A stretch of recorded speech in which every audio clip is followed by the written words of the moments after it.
So my last exposure at the Shyness clinic went pretty well, I think. We had another exposure. We chose a classroom situation because my therapist knows I get anxious talking to students in the classroom, so we chose a classroom situation. We had two other people play students, and my therapist was an instructor. And basically what happened was she just talked about ideas we should give out for like children that could participate in a project or something. So she wanted me to talk to the students. I first introduced myself, and then I had to like say two things I would like the children to participate, get like two ideas. So I did that fine. I did that okay. You know, I think part of the fact that I knew she was staring at me, so I was like, okay, I gotta do this. So I did fine. I don't know if it would really work the same way in a real life situation. I mean, it might work if I push myself, but since I knew she was staring at me, it wasn't that hard. So I did that fine, and it's funny, a similar situation actually happened this in real life.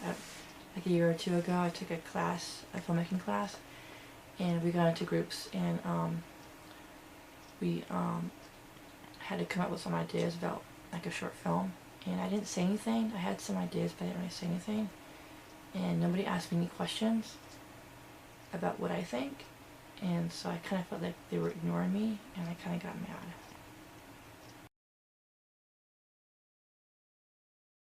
I told my therapist last week about my homework assignment, and I was kind of nervous about it, and I didn't want like the manager to see how high my anxiety was, and I was kind of nervous about that.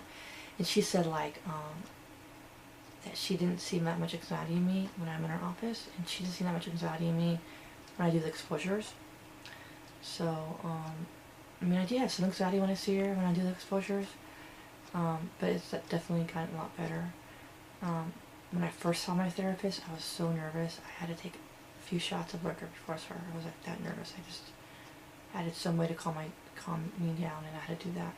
Right now, I don't take any liquor before I see her, so it definitely has gotten less. Yeah, I kind of think she doesn't think I'm that shy because I had taken acting classes before, and she thinks I like taking acting classes, but I really don't. I just take acting classes to help me with my shyness or to help me with my writing, but I'm not really good at acting. I thought I would improve and be more comfortable and really act out the lines, but I can't even act out the lines. I just like say the line like a sentence. I don't even act it out. So I'm not gonna take acting anymore. I mean, I just suck at it. I don't want to take it anymore. But yeah, my therapist is a good actress. She does some acting when we do the exposures, and she does a pretty good job. So yeah, I was pretty impressed with her acting skills. So my therapist made a comment to me a few weeks ago. She doesn't think I would talk about things that people would disagree on, and I think she's right. Like, if somebody wants pizza and I don't want pizza, I would say, sure, pizza's fine. So my homework assignment this week is to do a meetup this week, and talk to two people, and I chose to do the social anxiety group at the cafe in Berkeley. I was going to do an improv class on a Saturday, but I found out the class was really advanced, and I didn't feel comfortable doing that since I can't really even act anyways.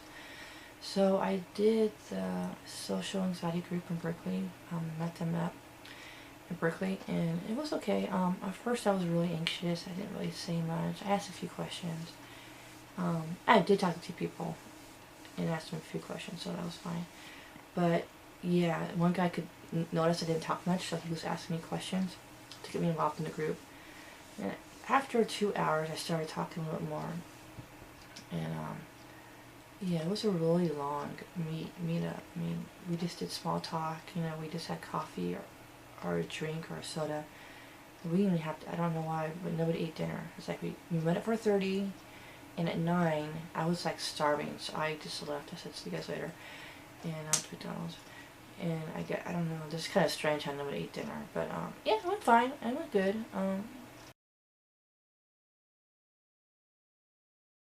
Okay, guys, I don't know if I told you about this form I have to fill out. It's a self-monitoring form, and it talks about my anxiety each day. Here, let me just show you. Here. So basically this form right here,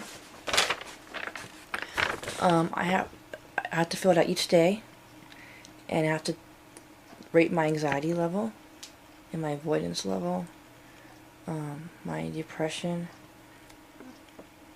I had to pick 2 anxiety situations, and I chose cell phone in public and store clerks. I have to talk on the cell phone in public and store clerks, which store clerks is okay. It's not that bad. Although the cell phone in public, as you can see, it's gone down now. It's 0 anxiety. So now my therapist wants me to choose another anxiety situation. And the situation I chose was making small talk with strangers. And as you can see, the anxiety level is pretty high. I mean, it's not too bad. But as you can see, that the avoidance has gone up quite a bit. 50, 40, 30. So I'm not doing that great on talking to people with strangers, because I don't know what to say. I mean, I don't know. I mean, I talked to 2 people. Once I asked for directions in Berkeley, and the other one I asked for, this guy needed help with his BART ticket or something. But that was it. So this is not going very well.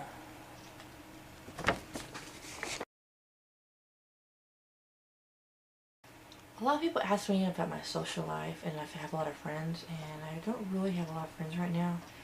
I kind of just have one friend, and we just hang out and go for drinks sometimes. She was a co-worker at my last job. Yeah, since I got laid off in April, I don't have a lot of friends. I used to hang out a lot with my coworkers, but that stopped. And I don't really have much of a social life right now. I don't like going to parties. I spend a lot of time on the internet, a lot of time at home. I'll go to the store every so often for groceries or something, but that's about it. Sometimes I'll go to the YMCA and go swimming or exercise or something. And I don't really date a whole lot. I mean, I think I'm afraid of like a long-term relationship. I mean, after the first date, I won't call the guy back or I won't back or anything, even though if I like the guy. I'm just, I think I'm afraid of what might happen on the first or second date. Like, I'm too embarrassed to tell you guys what it is, but I guess I'll give you a hint. Okay, so like,